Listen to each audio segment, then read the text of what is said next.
বলেছি সূরাটির নাম হলো সূরা কাউসার। প্রত্যেকটা সূরার নাম দিয়েছেন আল্লাহ। কে দিয়েছেন?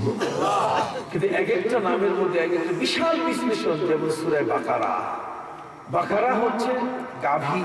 বলেন বাকারা কি? গাভীর পূজা হয়। হিন্দুরা গাভীর পূজা করে, এরা গরুর পূজা করে, গাভীর পূজা করে। এই জন্য দেখেন পবিত্র কোরআনের দ্বিতীয় সূরাটাই হচ্ছে গাভীর সূরা, এবং সেখানে আল্লাহ আদেশ দিয়েছেন ইন্নাল্লাহা ইয়া'মুরুকুম আন তাযবাহু বাকারা। আল্লাহ আদেশ জারি করেছেন যে তোমরা গাভী জবাই করো, তার মানে তার গোশত খাও। যাকে জবাই করা হয়, জবাই মানে ফিনিশ, জবাই মানে ঢিসমিস, জবাই মানে তার অস্তিত্ব আর নাই। যার অস্তিত্ব নাই সে তোমার প্রভু হতে পারে না, সে তোমার পূজনীয় হতে পারে না। তার পৃথিবীতে যে বর্তমান যে শিরকটা চলছে, ফিলিপাইন, কথা বলেন না, এই ভারত উপমহাদেশে কেরালা, তারপরে আমাদের শ্রীলঙ্কা, এই ভারত, এই পুরোটা মিলে যে পূজাটা চলছে গরুর পূজা। হযরত মুসা আলাইহিস সালামের যুগে এই পূজাটা শুরু হয়েছিল। সম্মানিত শুধু মুসা সামিরি নামে এক দুষ্ট দুরাচার এই কাজটা করেছে। কথা কি বুঝতে পেরেছেন? সেই মুসা আলাইহিস সালাম তুর পাহাড়ে গেছিলেন। জোরে বলুন কোথায়? তুর পাহাড়ে তিনি তওরাত আনার জন্য গেছিলেন। এই জন্য তুর পাহাড়ের সম্মান বেড়ে গেছে। আর আমার নবীকে আল্লাহ রব্বুল আলামিন বলেছেন, নবী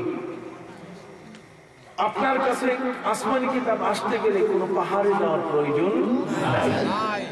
আপনি মদিনায় থাকলে কোরআন আপনার কাছে আসবে, আপনি মক্কায় থাকলে কোরআন আপনার কাছে আসবে, আপনি তায়েফে থাকলে, আপনি যেখানেই থাকবেন, সফরে, হাজারে, ঘুমে, চেতনে, সবখানে পবিত্র কোরআন আপনার কাছে হাজির হয়ে যাবে।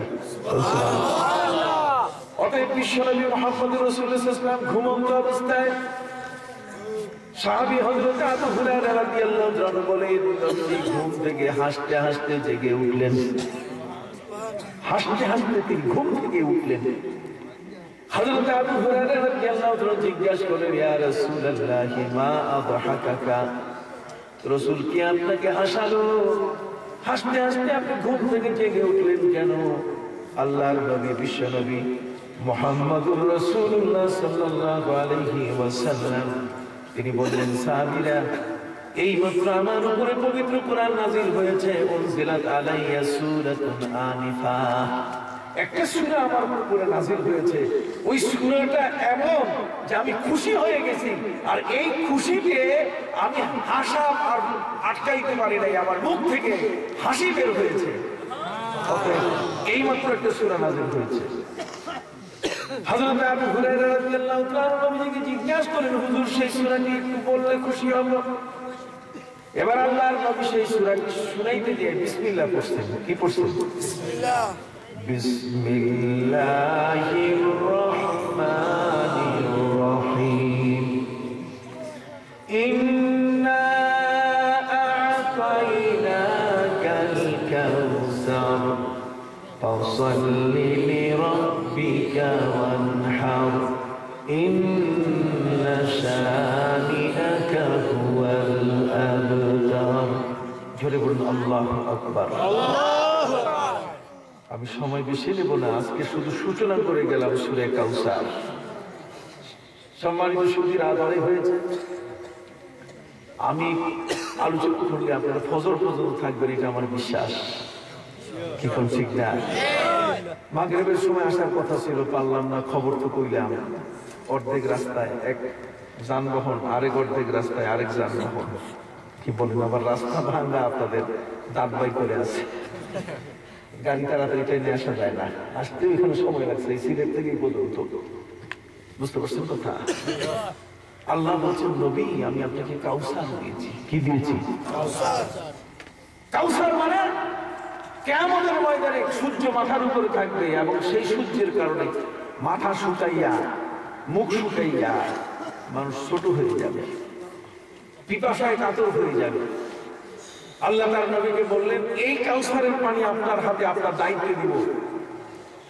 একবার যদি এর পানি কেউ খাইতে পারে, তার জীবনে কোনোদিন পিপাসা লাগবে না। তবে এই কাউসারের পানি পাবে কারা? যারা নামাজ পড়বে, কন্যা যারা কি নামাজ পড়বে, যারা কুরবানি করবে, যারা এই পৃথিবীর মধ্যে ইসলামের শত্রুদের মোকাবেলা করবে, কন্যা ওই দুষ্ট দুরাচার পাপিষ্ট বেঈমানদের যারা মোকাবেলা করবে তাদের জন্য কি এই কাউসার। ভাইরা আমার, কত সহজ অর্থ দেখেন। আমি যদি এই সূরাটার ব্যাখ্যা করতে যাই, বললাম না আগেই যে সারা পৃথিবীর সমস্ত গাছকে যদি কলম বানানো হয় আর সমুদ্রের পানিগুলোকে যদি কালি বানানো হয়, কোরআনের একটা আয়াতের ব্যাখ্যা শেষ করা যাবে না। কাউসার শব্দের অর্থ হলো নবী করিম সাল্লাল্লাহু আলাইহি ওয়াসাল্লামের এত অসংখ্য পরিমাণে আল্লাহ সম্মান দিয়েছেন যে রাসূল এই বিশ্বজগতের মধ্যে আপনার চেয়ে অধিক সম্মানী আর কেউ নাই। কাজেই আপনার উম্মতরা আপনার কারণে সম্মানী হয়েছে। কিয়ামতের ময়দানে আস-সাবিকুনাল আউয়ালুনা মিনাল মুহাজিরিন ওয়াল আনসার, কিয়ামতের ময়দানে মুহাজির আনসার আপনার সাহাবী যারা এরা এবং আপনার উম্মত যারা এরা প্রথম কাতারে থেকে আল্লাহর জান্নাতে আগে চলে যাবে। যেহেতু তারা আগে যাবে, আগে যাওয়ার পথটাকে সহজ করতে গেলে তাদের জন্য পড়তে হবে কি নামাজ। কত করবা ফাসাল্লি রাব্বিকা ওয়ানহার। জগতের মধ্যে বাবা আদম থেকে নিয়ে 1,24,000 অথবা 2,24,000 কোন নবী এবং রাসূল কারো জন্য আল্লাহ নামাজ কখনো মাফ করেন নাই। এবং এই নামাজ হলো এমন একটি ইবাদত যে ইবাদতের মাধ্যমে বান্দা আল্লাহর হয়ে যায়। কন্যা বান্দা কি এবং বান্দা থাকে না, বান্দা বন্ধু হয়ে যায়। আমি সেদিন আলোচনা করেছি কি উপরে, কথা বুঝতে পেরেছেন? অতএব সম্মানিত শুধু আজকে আর আলোচনা বেশি না, শেষ যে কথাটি বলতে চাই সেটি হলো এই তিনটা জিনিস আছে